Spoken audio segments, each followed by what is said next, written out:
एक बहन ने दूसरी बहन को दिया छिपकली बनने का श्राप। तारामती की कहानी। जय श्री कृष्णा मित्रों, स्वागत है आपका एक बार फिर से हमारे YouTube चैनल दर्पण ज्ञान गंगा में। मित्रों, आज इस वीडियो में जो हम कहानी लेकर के आए हैं, ये कहानी बहुत ही रोचक है और मोटिवेशनल है। आज इस वीडियो में हम इस कहानी के माध्यम से चर्चा करेंगे कि एक बहन ने अपनी सगी बहन के लिए छिपकली बनने का श्राप क्यों दिया था। ऐसी कौन सी बात बन गई थी जो एक बहन ने अपनी सगी बहन के लिए छिपकली बनने का श्राप दे दिया और फिर वह छिपकली ही बन गई। ऐसा क्यों हुआ उनके जीवन में? ये दोनों बहनें कौन थीं? तो आइए मित्रों, जानते हैं इस कहानी के माध्यम से। कहानी बहुत ही रोचक है। आपसे निवेदन है कि हमारी कहानी शुरू से अंत तक ही सुने, वीडियो की समाप्ति होने तक हमारे चैनल पर बने रहें। और यदि आपने अभी तक हमारा चैनल सब्सक्राइब नहीं किया है तो आपसे निवेदन है कि आप हमारे चैनल को सब्सक्राइब जरूर कर लें, घंटी वाला बटन भी अवश्य दबा दें। तो चलिए मित्रों, बिना विलंब किए हुए अब सीधे इस कहानी पर ही पहुंचते हैं। प्रिय दोस्तों, एक समय की बात है, किसी राज्य में एक राजा रहा करता था। उस राजा का नाम स्परस था।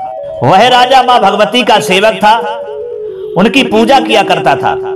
वो दिन रात उनकी पूजा अर्चना में लीन रहता था। राजा को किसी चीज की कमी नहीं थी, सारी चीजें राजा के यहां उपलब्ध थीं। बस उन्हें एक परेशानी थी, एक दुख था। दुख इस बात का था क्योंकि राजा निर्वंशिया था, उसके घर में कोई भी संतान पैदा नहीं हुई। बस यही एक राजा के लिए दुख था। मित्रों, राजा के लिए बच्चे की ख्वाहिश थी कि एक हमारे घर में बच्चा हो जाए। सालों से बच्चा न होने के कारण राजा बहुत ही निराश रहने लगा। एक दिन राजा की भक्ति से खुश होकर मां भगवती ने सपने में आकर उसे 2 बेटी होने का वरदान दिया। आशीर्वाद मिलने के कुछ समय बाद राजा के घर एक बेटी पैदा हुई। बेटी पैदा होने की खुशी में राजा ने सबको दावत दी और बेटी की कुंडली बनवाने के लिए पंडितों को बुलवाया, ब्राह्मणों को बुलवाया। राजा बहुत ही प्रसन्न था। उसने बहुत अच्छी तरह से दावत लोगों के लिए खिलाई, दान लुटाए। जब राजा ने पंडितों को कुंडली बनवाने के लिए अपने घर पे बुलाया, तब सब पंडितों ने उस बेटी की कुंडली बनाई। फिर सबने राजा से एक ही बात कही कि ये साक्षात देवी का रूप है, जहां भी इसके कदम पड़ेंगे वहां खुशियां ही खुशियां आ जाएंगी। ये भगवती देवी की भक्तिन होगी। इतना दोस्तों सब कहकर पंडितों ने लड़की का नाम तारा रख दिया। मित्रों, धीरे धीरे समय और व्यतीत हुआ। कुछ समय के बाद मंगलवार के दिन राजा के घर एक और बेटी पैदा हुई, यानी एक बेटी ने फिर जन्म लिया। फिर राजा ने सबके लिए दावत की है, दान लुटाए हैं और राजा बहुत ही खुश हुआ। उसने फिर ज्योतिषियों के लिए बुलवाया और कहा है कि हमारी इस बेटी की भी कुंडली तैयार करो और इसके भविष्य के बारे में हमें बताओ। ज्योतिषियों ने उसकी भी कुंडली दोस्तों बनाई और कुंडली बनाने के बाद में सारे पंडित जो थे वे सब उदास हो गए। राजा ने जब उनसे उदासी का कारण पूछा और कहा कि आपके उदासी का कारण क्या है? जब पहली हमारी बेटी घर में पैदा हुई थी तब आपने हमारी उस बेटी की कुंडली बनाई थी तो आप बहुत ही प्रसन्न थे, लेकिन आज हमारी इस दूसरी बेटी की कुंडली बना करके आपके चेहरा नीचे को लटक गए हैं, आप उदास हो गए हैं, आपके चेहरा लगता है सूख गए हैं। क्या कारण है? मित्रों, तो ज्योतिषियों ने बताया कि ये लड़की आपके जीवन में खूब सारा दुख लेकर के आई। राजा ने ज्योतिषियों से पूछा कि आखिर मैंने ऐसे कौन से खराब कर्म किए थे कि इसने मेरे घर जन्म लिया है, जो हमारे लिए जीवन में ये बहुत दुख लेकर के आएगी? ऐसा क्यों हुआ मेरे जीवन में? मित्रों, तब ज्योतिषियों ने बताया कि आपकी जो ये दोनों बेटियां हैं, ये अपने पिछले जन्म में राजा इंद्र की अप्सराएं हुआ करती थी। इनमें से बड़ी बहन का नाम उस समय भी तारा था और छोटी का नाम रुकमन था। एक दिन ये दोनों मिलकर धरती की सैर करने के लिए गई। दोनों ने ही वहां पहुंचकर एकादशी के दिन का व्रत रखा था। तारा ने अपनी छोटी बहन से कहा कि आज एकादशी का व्रत है, इसलिए बाजार जाकर कुछ ताजे फल खाने के लिए ले आओ, लेकिन वहां कुछ खाना नहीं है, बिना खाए ही तुमको फल लेकर के आना है। ऐसी गलती मत कर देना कि फल लाने से पहले तुम वहां खाने में लग जाओ, उसके बाद में फल खरीद करके लेके आओ।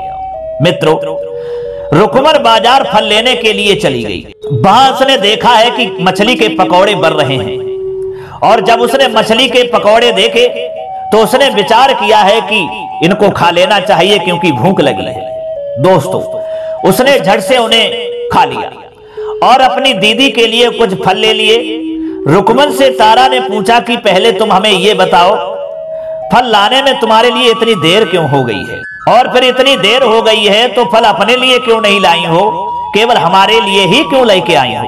दोस्तों, तब उसने जवाब दिया कि मैं मछली के पकौड़े खाकर आई हूं, मछली के पकौड़े बन रहे थे, मुझे भूख ने परेशान कर दिया, इसलिए मैंने पकौड़े खा लिए, उसके बाद मैं फल खरीद करके लाई हूं। दोस्तों, तारा ने यह सुनकर के गुस्से में कहा कि तुम पापिन हो, एकादशी के दिन तुमने मछली खा ली, ऐसे खराब कर्म किए हैं तुमने, और इस खराब कर्म के लिए मैं तुम्हें श्राप देती हूं कि तुम छिपकली बन जाओ।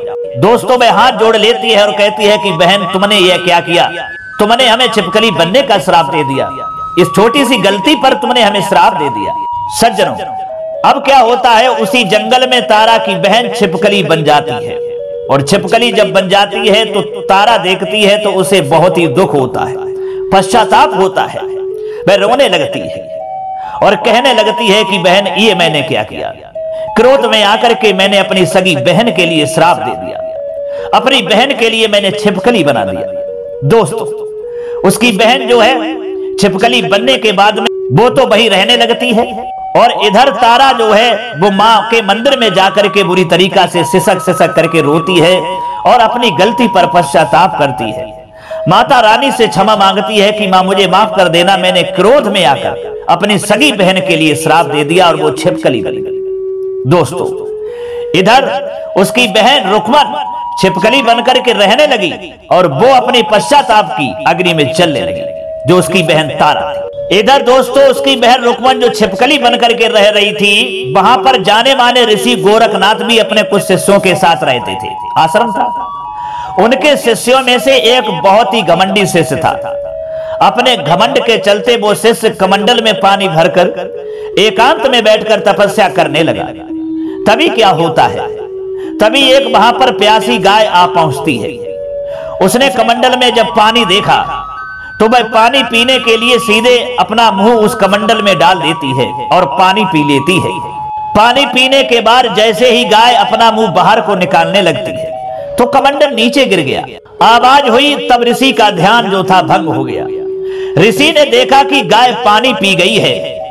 अब उनके लिए गुस्सा आया और ऋषि ने गाय को एक चिमटे से बुरी तरह घायल कर दिया, मार मार करके घायल कर दिया। इस बात की जानकारी जब गुरु गोरखनाथ को पड़ी तो वे तुरंत गाय को देखने के लिए गए, और जैसे ही उन्होंने गाय की हालत देखी उनका दिल दहल गया, और फिर उन्होंने अपने उस घमंडी शिष्य के लिए आश्रम से बाहर निकाल दिया।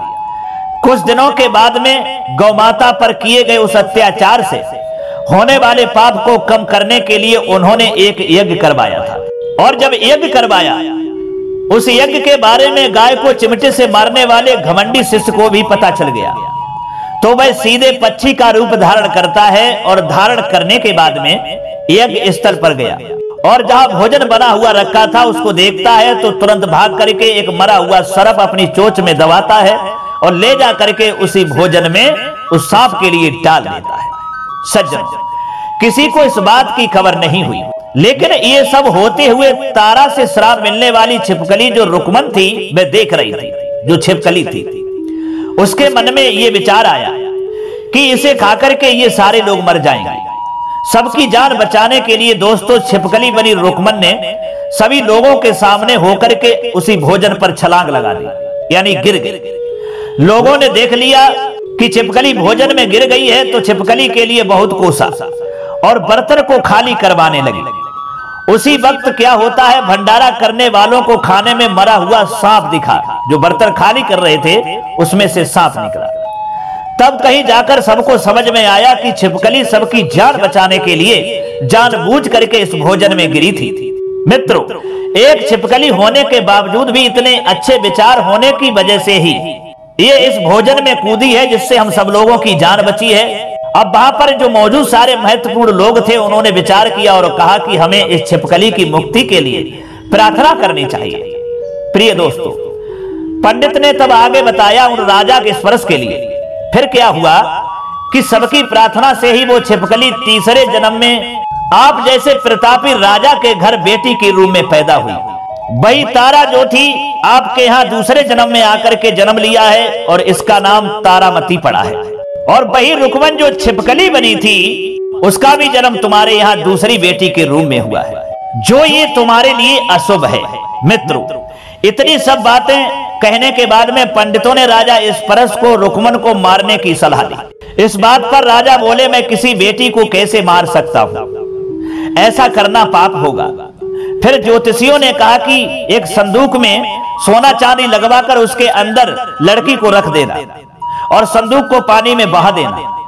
उसमें लगा हुआ सोना चांदी देखकर लोग नदी से संदूक जरूर निकालेंगे और लड़की की जान बच जाएगी। मित्रों, राजा ने ज्योतिषियों ने जैसा बताया था ठीक वैसा ही किया। उसने एक संदूक बनवाया जिसमें सोना चांदी जड़ा हुआ था और उसमें उसी बेटी के लिए बंद करके जो दूसरी बेटी थी उसको रख करके और जल में बहा दिया। वह संदूक बहता हुआ चला गया और काशी में जब पहुंचा है तो वहां पर एक भंगी था, उसने उस संदूक के लिए बाहर निकाल लिया सोना चांदी को समझ करके। उसके कोई बच्चा नहीं था। उसने संदूक खोला है तो उसमें से एक कन्या निकली, इसलिए उसने संदूक के अंदर की लड़की को पालने का फैसला किया।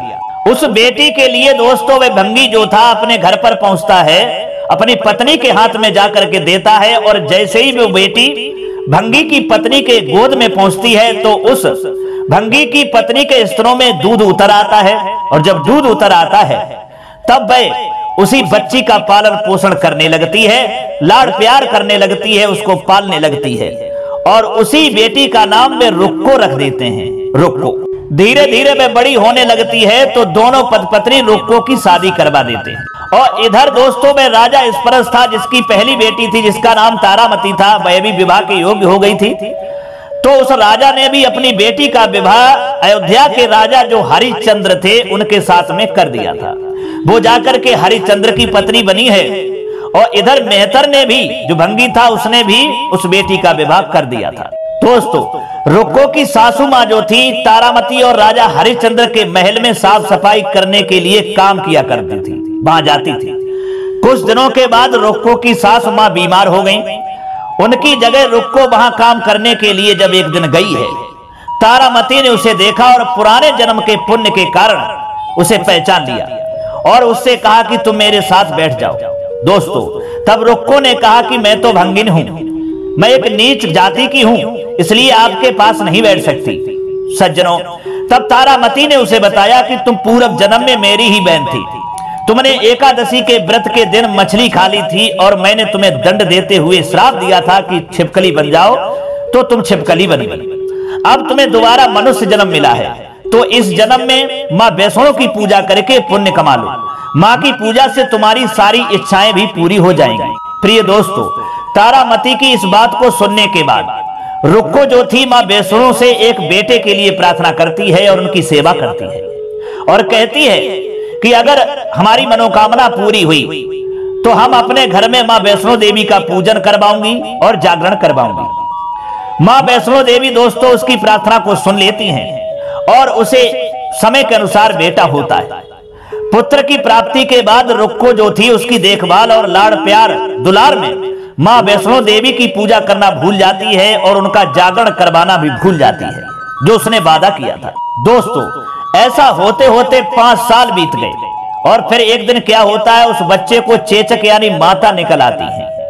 बच्चे की ऐसी स्थिति देखकर परेशान रुक्को जो थी अपने पिछले जन्म की बहन तारामती के घर जाकर उन्हें समस्या के बारे में बताती है और कहती है कि बहन, मेरे लड़के के शरीर में माता निकल आई हैं, पता नहीं मुझसे कौन सी गलती हुई है, ये मुझे समझ में नहीं आता, बहन मैं क्या करूं। दोस्तों, तब तारामती ने पूछा कि एक बार बताओ बहन, तुमने माँ वैष्णो देवी की पूजा अर्चना में कोई गलती तो नहीं की है। फिर रुक्को को याद आता है कि मैंने माँ वैष्णो देवी का जागरण कराने का प्रण लिया था। ये बात याद आते ही दोस्तों रुक्को को काफी पछतावा हुआ और मन में माँ से कहा कि बच्चे के ठीक होते ही वो अपने घर में जागरण कराएगी। इधर क्या होता है दोस्तों, अगले ही दिन उसका बेटा पूरी तरह ठीक हो जाता है। तभी रुक्को ने माता रानी के मंदिर जाकर पुजारियों से कहा कि मंगलवार के दिन घर में जागरण करवा दीजिए। रुक्को की बात सुनकर पंडित कहते हैं कि तुम यही 5 रुपए दे दो, तुम्हारे लिए हम मंदिर में ही जागरण कर देते हैं। इतने शब्द पंडितों के सुनने के बाद में रुक्को कहने लगी, इसका मतलब है मुझे मालूम है कि मैं नीच जाति की हूँ, भंगिन हूँ, इसलिए आप यही जागरण की बात कर रहे हैं, लेकिन आप मेरे घर आकर ही जागरण करवा दीजिए, बड़ी मेहरबानी होगी। माँ किसी तरह का भेदभाव नहीं रखती है, तो आपको भी नहीं रखना चाहिए। सज्जन, इस पर पंडितों ने विचार विमर्श करके कहा कि अगर रानी आपके जागरण में आती है तो हम तुम्हारे घर आकर जागरण करने के लिए तैयार हैं। पंडितों की बातें सुनकर रुक्को अपनी बहन रानी तारामती के पास जाती है और तारामती को सारी बात बताती है। रुक्को की बातें सुनकर तारामती जागरण में जाने के लिए तैयार हो जाती है। इस बात को बताने के लिए रुक्को जब पंडित जी के पास जाती है, तब उनके बीच के बातों को सेन नामक नाई दोस्तों सुन लेता है। फिर वह राजा हरिश्चंद्र को जाकर सारी बातें बता देता है। जब राजा हरिश्चंद्र उस नाई की इस बात को सुनते हैं तो उनके मन में बड़ा आश्चर्य होता है, ये क्या हमारी रानी करने के लिए जा रही है। राजा के मन में विचार आता है कि रानी को नीच जाति वालों के घर जागरण में नहीं जाना चाहिए। इसी वजह से वो अपनी दोस्तों राजा अंगुली काट लेते हैं। वो अंगुली इसलिए काट लेते हैं कि उन्हें रात में नींद ना आए और रानी को जागरण में ना चली जाए। जब जागरण का समय होता है तब भी राजा को जागते हुए देखकर रानी मन ही मन में वैष्णो देवी से प्रार्थना करती है कि हमारे महाराज को नींद आ जाए ताकि मैं जागरण में जा सकूं। सज्जनों, रानी की प्रार्थना के कुछ ही देर बाद राजा को नींद आ जाती है। फिर रानी तारामती रोशनदान में रस्सी बांधकर महल से नीचे आकर रुक्को के घर चली जाती है। इसी जल्दीबाजी में रास्ते में ही रानी का रेशमी रुमाल और एक पांव का कंगन गिर जाता है। इधर कुछ वक्त बाद राजा हरिश्चंद्र की नींद टूट जाती है। नींद खुलने पर रानी को अपने पास न देखकर राजा उसकी तलाश में निकल जाता है। रानी को ढूंढते ढूंढते उन्हें रानी का रुमाल और कंगन मिल जाता है। रानी की चीजों को अपने साथ लेकर राजा जागरण स्थल पहुंचते हैं और एक जगह चुपचाप बैठकर जागरण सुनने लगते हैं। प्रिय दोस्तों, मां वैष्णो देवी के जयकारे के साथ जागरण खत्म होता है और सभी को प्रसाद दिया जाता है। तब रानी अपने हिस्से के प्रसाद को झोली में डाल लेती है। रानी के ऐसा करने पर लोग उनसे पूछते हैं कि तुमने प्रसाद क्यों नहीं खाया है, तुम इस प्रसाद को क्यों नहीं खा रही हो। पंडित लोग भी हैं, वो भी पूछने लगते हैं कि आप इस प्रसाद को क्यों नहीं खा रही हैं, आप इस प्रसाद का सेवन क्यों नहीं करती हैं। यदि आप नहीं खाएंगी तो जो जागरण में लोग आए हैं वो भी नहीं खाएंगे। दोस्तों, तब रानी बोलती है कि वह प्रसाद जो हमने लिया है ये मेरे राजा के लिए है, अब आप मुझे फिर प्रसाद दीजिए, वो मैं खाऊंगी। फिर दोस्तों वह रानी दोबारा प्रसाद को लेती है और सबके सामने वही खाने लगती है। दोस्तों, रानी के प्रसाद खाते ही जागरण में मौजूद सभी भक्तों ने भी प्रसाद खाया। उसके बाद रानी महल के लिए निकल जाती है। तभी रास्ते में ही राजा उन्हें रोक करके पूछते हैं कि एक बात बताओ, तुमने नीच जाति के घर प्रसाद खाकर खुद को अपवित्र कर लिया है, तुमने मेरे लिए भी प्रसाद रखा है, मैंने सब कुछ देख लिया है, मैं वहीं था, अब तुम उस प्रसाद से मुझे भी अपवित्र करना चाहती हो, अब मैं तुम्हें अपने महल नहीं लेकर जा सकता। दोस्तों, ये बोलते हुए जब राजा रानी की झोली को देखता है तब उन्हें प्रसाद की जगह गुलाब, चंपा जैसे अनेक फूल और कच्चा चावल व सुपारियां नजर देखती हैं। ये चमत्कार को देख करके राजा हैरान हो जाते हैं। फिर राजा चुपचाप रानी को अपने साथ लेकर महल पहुंचते हैं। वहां रानी बिना माचिस के ही माता रानी के सामने दीपक को जला देती है। राजा हरिश्चंद्र को और हैरान कर देती है। फिर रानी बोलती है कि माता के दर्शन करने के लिए बहुत बड़ा त्याग करना पड़ता है, ये आप जानते हैं। राजा कहता है कि हे भद्रे, हमें भी माता रानी के दर्शन कराओ, कितना भी बड़ा त्याग क्यों ना करना पड़े, लेकिन दर्शन माता रानी के मैं भी करूंगा। तब तारा कहती है कि हे प्राणनाथ, इसके लिए आपको अपने बेटे रोहितास की बल देनी होगी, तभी मां दुर्गा आपको साक्षात दर्शन देगी। दोस्तों, ये सुनकर राजा के मन में मां के दर्शन की इच्छा होने लगती है, जिसके लिए राजा अपने पुत्र की बल दे देते हैं। बल देने के बाद में मां दुर्गा शेर पर सवार होकर के प्रकट हो जाती हैं। उन्हें देख करके राजा हरिश्चंद्र काफी खुश हो जाते हैं और मां दुर्गा ने तुरंत राजा के बेटे को दोबारा जिंदा कर दिया। इस चमत्कार को देखकर राजा हरिश्चंद्र बहुत ही प्रसन्न हो गए। तभी राजा ने मां की पूरी विधि से पूजा करके उनसे गलतियों की माफी मांगी। मां दुर्गा ने भी राजा को खुश रहने का आशीर्वाद दिया और अंतर ध्यान हो गई। तब राजा ने तारा रानी से कहा कि मैं बहुत खुश हूं कि मुझे पत्नी के रूप में आप मिली हैं। दोस्तों, इसी तरीका से समय व्यतीत होता चला जाता है। राजा हरिश्चंद्र और इनकी पत्नी तारा पर और रुक्मन पर, उधर तीनों पर बुढ़ापा आ जाता है। फिर एक दिन क्या होता है कि राजा हरिश्चंद्र अपने बेटा रोहितास को वहां का राजा चुनते हैं। फिर दोस्तों, इसी तरीका से राजा हरिश्चंद्र तारा रानी अपनी मनुष्य योनि से छुटकारा पाकर के देवलोक में चले जाते हैं। और उधर जो रुक्मन थी वो भी अपने जीवन को व्यतीत करने के बाद में और वो भी देवलोक के लिए प्रस्थान कर जाती है। तो दोस्तों, ये थी दो बहनों की कहानी, तारा और रुक्मन की कहानी, जो ये देवलोक की अप्सराएं थीं। और इस गलती से एक बहन ने अपनी दूसरी बहन के लिए छिपकली बना दिया, जो हमने इस कहानी के माध्यम से आपको समझाया है, आपको बताया है। तो दोस्तों, ये तारा रानी व्रत कथा जीवन में श्रेष्ठ कर्म करने की हमारे लिए सीख देती है और हमारे लिए ये कहानी सुझाव देती है कि बुरे कर्मों का फल इंसान के लिए भोगना ही पड़ता है। जिस बुरे कर्म के लिए रुक्मन ने भोगा था, जो छिपकली का रूप धारण किया था। तो दोस्तों, यही कहानी दो बहनों की थी। ये कहानी कैसी लगी है आपके लिए? अगर ये कहानी आपके लिए अच्छी लगी है, पसंद आई है, तो हमारे लिए कमेंट बॉक्स में जरूर बताना। हो सके तो अपने मित्रों के लिए भी शेयर करना। अब क्षमा चाहते हैं, फिर मिलेंगे आपसे किसी और ज्ञान चर्चा के साथ में। तब तक के लिए सब्सक्राइबर बंधुओं एवं दर्शक भाइयों के लिए राधे कृष्णा, ओम नमः शिवाय।